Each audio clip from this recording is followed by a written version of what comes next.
Cool. So we're going live. I know it goes against what we normally do on a Tuesday, but we're going live because we've seen a post today in a black group with hundreds of thousands of black people really trying to get on group economics, really trying to get on one accord with black economic empowerment, right? And so one of the things that was posted in this group, somebody was mentioning the fact that they were proposing you being able to invest $100 to be able to see 1,000% return, right, within a year. Like that was the proposal. They were proposing you invest $100, you get to see 1,000% return through stocks and crypto. They didn't acknowledge anything else. They didn't acknowledge how it would be done, anything like that. They just said something about, would you join an app that lets you do this? And we really wanted to put an emphasis on the fact that, we don't know what we don't know as a community.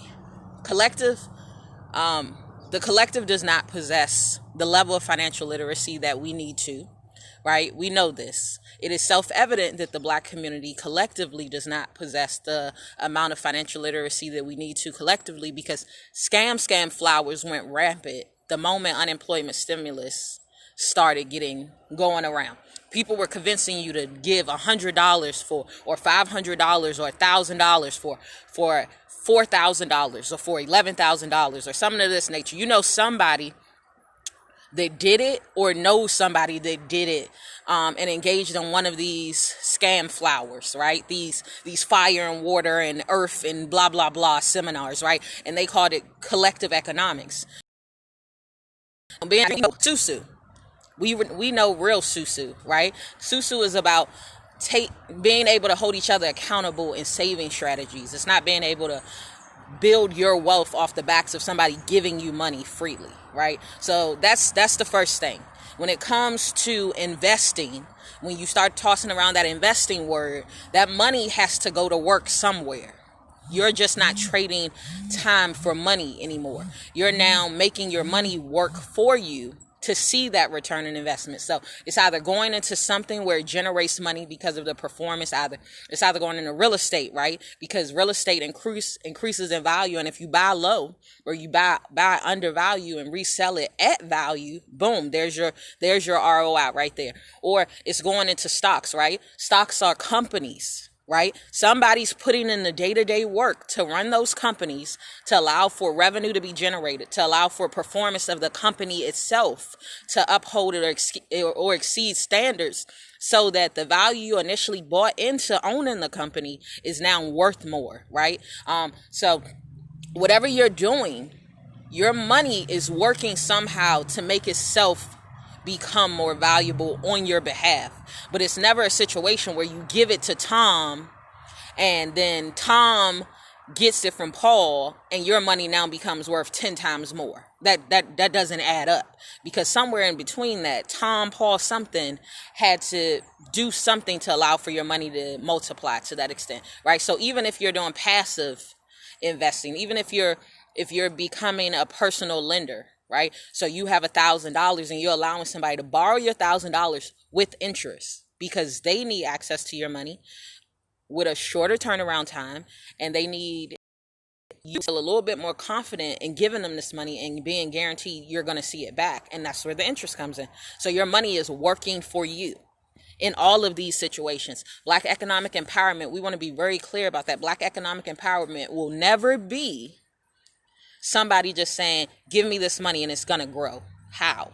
There has to be a how answer. What is that for you? It's either because you're buying a product and you're going to be able to buy it at one price, resell it at another price. You're either investing in something where other people are doing the work, but you're seeing the return, right? So you can passively invest in real estate. You can easily be the financer for real estate investment. And ultimately, by doing that, the person does the work. And once they increase the profit value of that real estate by doing that work, you now have something that's worth a little bit more. So you see a return on the investment passively that way. It's so many ways to invest, but we want to be very clear. Investing is not allowing for other people to gift you more money than you ever put in. That is not how this works. That's not how the cookie crumbles. And we want to really encourage our own to understand that ROI is directly in correlation to that somehow.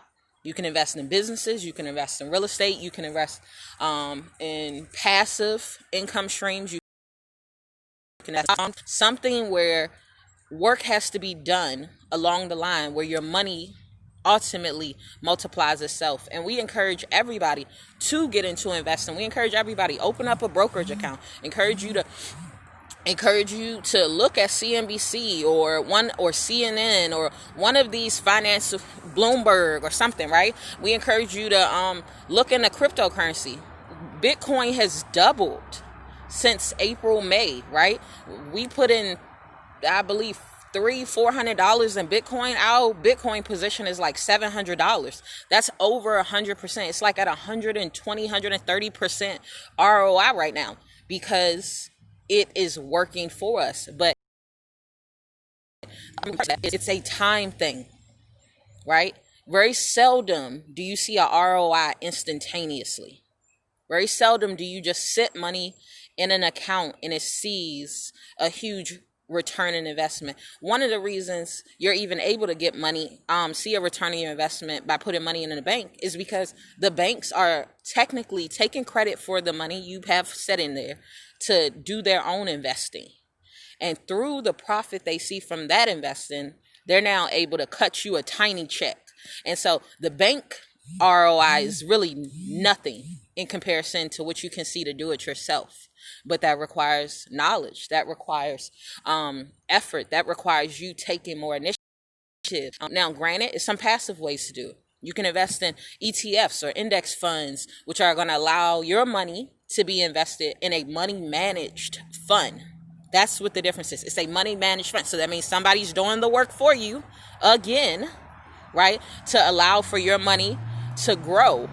But that money is going to work because they're now doing the work. They're picking out the stocks. They're pinpointing what's the best investment avenues that allow for you to generate the most money in the shortest turnaround time. Either way, it's never a situation where you just put it underneath your bed and it ends up being more. It's not like the tooth fairy. A tooth don't come out when it comes to your money, and somebody comes and just magically places something there of more value than what you initially had to offer. It requires some variation of work. It requires some variation of knowledge. It requires some variation of time. And we encourage people, like, it is so important for you to know the questions you need to be asking and know the basic framework that comes into place when doing whatever type of investing you're interested in, so you can understand how the money is made. How does your money go from 1 to 10, right? Because that's what 1,000% return would be. It would be your money going from 1 to 10. So how does that happen? What is being done with your money to allow for it to multiply at that value? What is it now attached to? That you can ask. And if you don't know what you don't know, it's great to tap into resources, find out specifics, and then start to just look from there, research from there. What happens is once you start to get an investment, it becomes a rabbit hole, right? A lot of things overlap. You find out a lot of indexes kind of move in unison. You find out a lot of real estate markets kind of end up progressing or going down at the same time. It's like completely out of lockstep. A lot of things that happen in the investment world, they happen in lockstep. So it becomes a lot easier for you to understand from different perspectives because a lot of people are touching on it from their own point of view. And so that allows for you to ultimately, what we put an emphasis on, find your tribe. It allows for you to find the trader, find the options investor, find the long-term investor, find the real estate investor, find the stock investor, the bond investor, find the dividend income investor. You end up finding your tribe by ultimately going down the rabbit hole, by initiating understanding what it is that you're looking into. by reading the articles that are suggested based on what you initially looked up, right? And then from there, it starts to it becomes more and more clear, but it also gets you more and more excited because you realize investing is the one way you are guaranteed not to have your past define you. You can have a criminal record and be an investor. You can be a child and be an investor. You can come from the poorest neighborhood or the richest neighborhood and be an investor. You can be black, brown, orange, green, Hispanic, Asian, it doesn't matter, and be an investor, right? It's one of those things that erases all of the personal identity barriers that might force you to stay in an impoverished state, like lack of academic resources, or lack of programs, or your environment just not being conducive for something like that to pop up there, right? This now leverages the playing field if you take it seriously and if you're willing to learn. It's a lot more often than not a short-term sacrifice for long-term rewards. You start to learn the information. After you learn the big fundamentals, it's like a lot of the puzzle pieces fall in place. You're able to just sustain what you now understand and just check in, right? Like annual or monthly or quarterly evaluations with a job.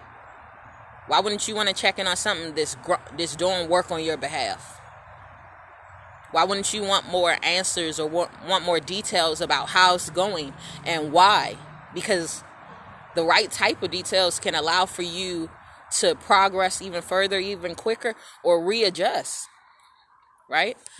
So that's really all we wanted to talk about. We wanted to talk about Black economic empowerment. We wanted to talk about investing specifically, because what ends up happening is we have these situations where somebody presents something in this beautiful package under the premise of being Black empowerment or our Black collective economics or group economics, or this is our go-to savior type of complex type of presentation, or under the premise of this is Black power, so do it, and you ask no questions and you find yourself worse off than you started.